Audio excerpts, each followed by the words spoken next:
Centennial Festival. Mayor Raghu was giving a speech when he hiccuped. Nothing odd until exactly 7 seconds later, a fire juggler dropped dead mid-act. People gasped. Medics rushed in. The cause? Unknown. A coincidence. Until the mayor hiccuped again while sipping water.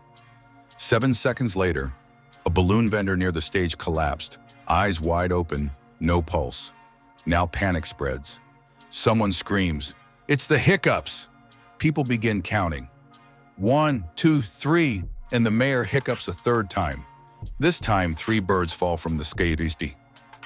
Dead, a pattern. Each hiccup takes a life on the 7th second, and no one knows who it'll be next. Police try to escort the mayor away, but he's hiccuping uncontrollably now. 6 times, citizens flee, crying, praying, hiding. The 7th hiccup builds. The town goes silent. Then, he hiccups. A blackout. When the lights come back on, 73 people are gone. No screams, no bodies, just empty shoes, phones, and the mayor collapses. And in his place, a boy stands, smiling. "He was just the carrier," the boy says. "Now, it's my turn."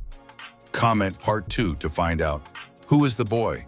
Why 7 seconds? And why did the deaths increase exponentially?